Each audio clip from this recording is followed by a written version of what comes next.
Greetings, boxing fans. This is Nick with BNboxingNews. Coming at you. Check it out. They got some great fights coming on this weekend. Gervonta Tank Davis versus Mario Barrios. Also, we have Lomachenko versus Nakatani. I mean, these are some great fights. And the thing about these fights that I want to talk about today is someone has to take an L. And I think it depends on who loses. It could be considered an upset. I think that if Tank Davis loses, that could be considered an upset. I think if Vasyl Lomachenko loses, that could be considered an upset.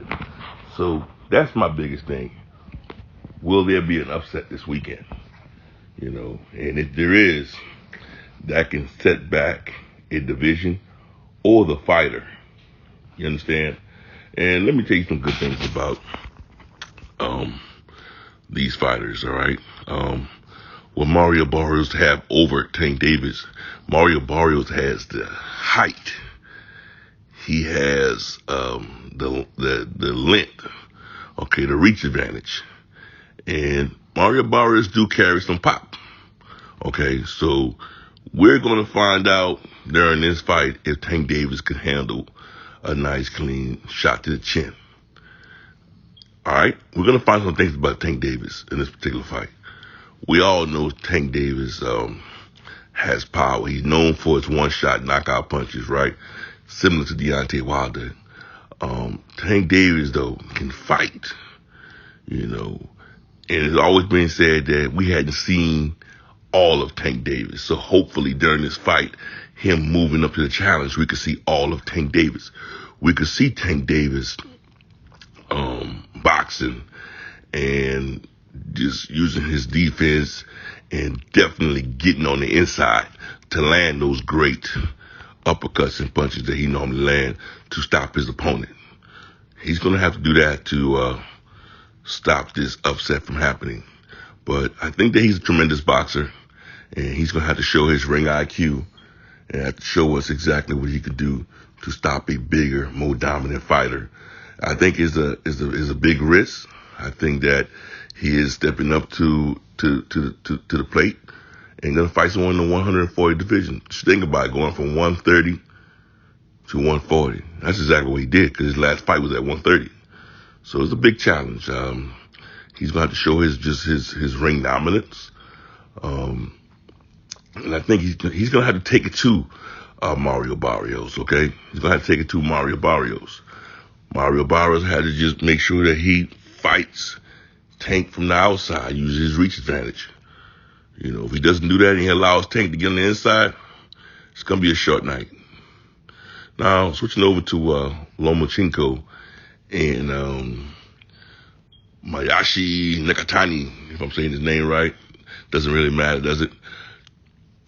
Two great fighters. We all know that Nakatani is that fighter who gave Teofimo Lopez a very hard time in the ring. And the reason why he gave Teofimo Lopez a hard time because his height and that reach. And he made it very hard for Teofimo to get in the inside. And it's a possibility he could do the exact same thing to Lomachenko.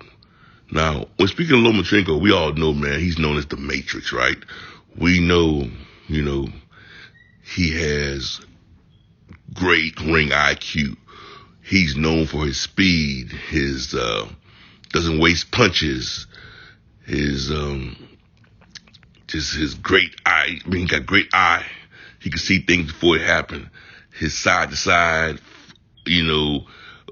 jutting, basically foot movements. I mean, his foot movements is great. Very consistent puncher. Great combinations. Lomachenko all around is a great fighter. Like I said, he just have to remain consistent. All right. And do what he has to do to dominate this particular fight. Now, this is the thing, and I will say this about Nakatani. Nakatani have to come in there in the first round and show ring dominance. And what I mean by that is the bell ring on ring one, he needs to drop a heavy load on Lomachenko. Let Lomachenko feel his power. If Lomachenko feel his power in the first round, Lomachenko may be standoffish like he was with Teofimo. Because I think that's what kind of scared Lomachenko away in the Teofimo fight.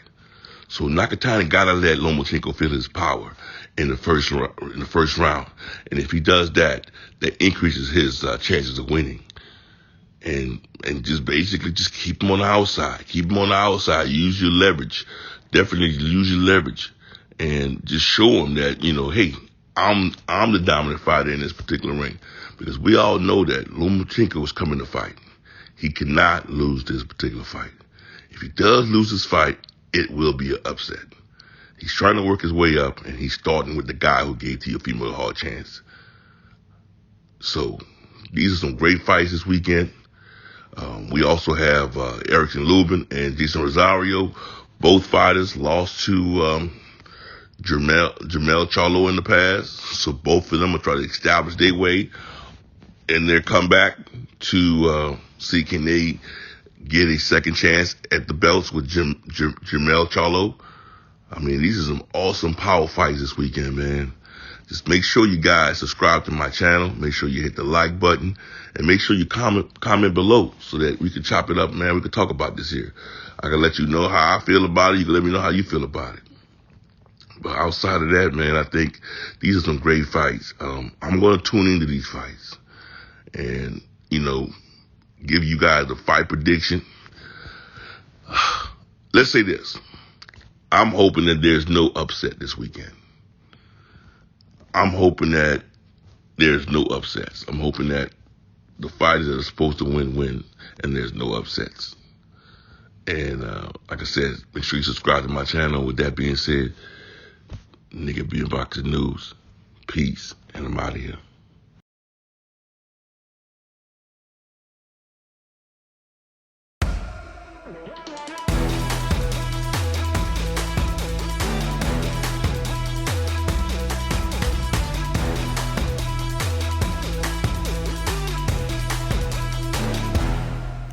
Peace, and we out of here.